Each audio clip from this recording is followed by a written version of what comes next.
Hey everybody, it's KB5MIQ Big Boy. We got kind of a little short video tonight. Got a couple things we're going to talk about. One thing I'm going to talk about, old Chris Howell, one of our longtime listeners, one of our earlier winners. He sent me an email and talking about one of my earlier videos where I talk about keeping hard copies of manuals and stuff like that, not totally relying on internet and tablets and stuff. He come into a real good fortune, had a whole bunch of subject matter and electronics give to him, and that's real good. Keep up with that stuff. And y'all keep on Chris in your prayers. He's having some health issues again with his legs, so he needs all he can right now. Chris and Kent, we're going to talk about Kent here in just a minute, the ones that helped me with the intro and outro videos. I don't know how much I appreciate it. K1ENT Kent has made me a new shack gadget. I'm going to turn this around here where y'all can kind of see it. I know there's a good name for it. I hadn't got it completely programmed set up yet. Kent found out today about my limited computer skills, but it's going to have my YouTube on it. It's got old ham radio cat. It'll show UTC time, several things. We'll have some links and some later videos on how to build that. Kent's going to send me, so we'll have that in there. We'll have radio cats here on the floor. We've all been gone today. We had a grandson birthday party, so she's a little bit miffed. She's been here by herself all day. But Kent, appreciate it. Chris, thank you too. And Kent, this is really cool. I like this. I'll get it all set up and I'll get the links in here if y'all on how to build one. And Kent's really helped me out here. Appreciate it. Got a couple of issues we're going to talk about. Not really issues, just a couple of posts I've seen. And something happened to me, and we're going to talk about it first. Guys, I try to give tips. I don't tell people how to run their shack, but I try to give tips and guidance on how to find your information when you need it. But one of the good things about having a good ground wave group or any net or whatever frequency you're on to talk to, that they know how you're supposed to sound and know how your gear sounds and operates, and it's good for antenna experimentation. You've seen videos we've done on that in the past in the 10-meter group. And this happened to me the other night.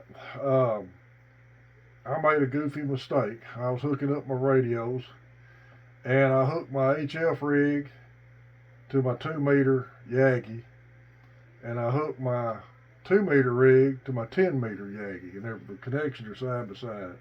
And I just goofed. I made a mistake on it. And if I had keyed the HF rig first, I'd have caught it, because my 897's got that high SWR warning and cuts power back. This old Kenwood 261 just transmits. Well, I called Ken on 146.52, and Tim had got on there, and Ken said, David, I said, big boy, your radio don't sound right. You need to check something, because normally you're 5.9 on me, and I barely got you above the noise floor. And Tim said, hey, Al, because you're usually blowing me out, because Tim doesn't live about 3 miles from me as crow flies. I said, all right, I'll stand by. I'll be back in a minute. Well, I thought the wind had blown my pole around and my rotor wasn't lined up like it's supposed to be. Everything was fine. Connections coming in the house were fine. Walked back in here, and that's when I discovered I had the antennas hooked up backwards. Simple mistake, didn't hurt anything, but continued operation on that 2-meter rig would have hurt it. But if you talk to people regularly and they say, hey, something don't sound right on your gear, stop, check it out. It's a good tip, and it doesn't hurt a bit in the world. Guys, if y'all have any kind of a ham fest, send me information on it. I'm gladly to put it in the video. I missed this Dallas one. I don't know how I missed it. I saw it earlier in the week, and I did a short on it, and looked like it was a good one. I hope to make it next year, but if it falls on grandson's birthday, I won't get to make it. Here's another good post.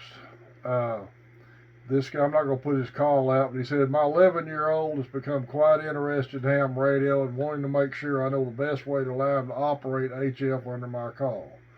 My thought is he can call CQ and use my call sign as long as I'm there as control operator, which is correct.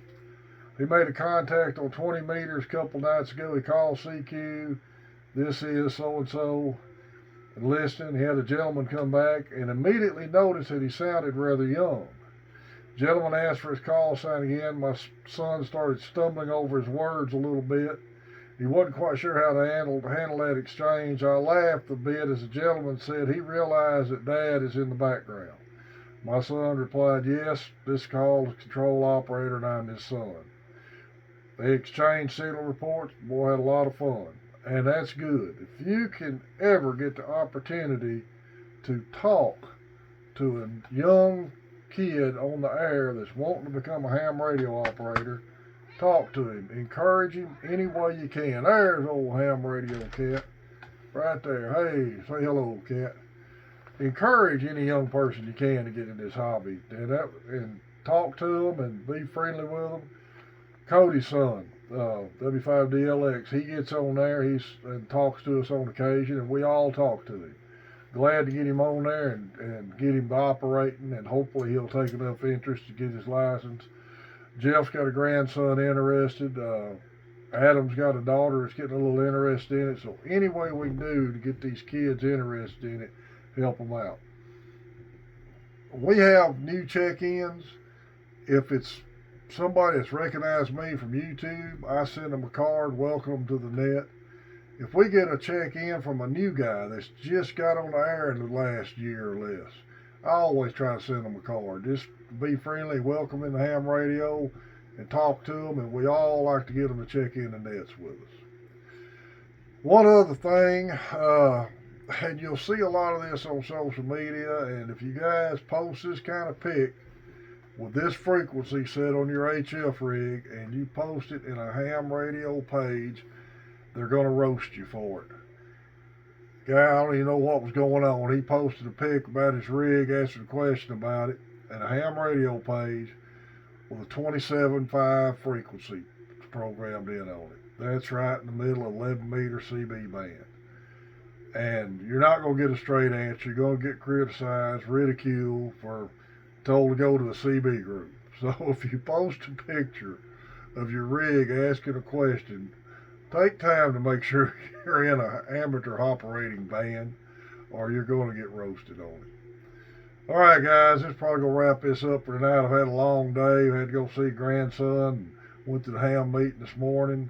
We're looking at ham at the field day event. We're going to plan to do it at Jeff's. I'm going to make the Texarkana event early, shoot some video there, then finish up my video at Jeff's there when we do our 10-meter roundtable field day.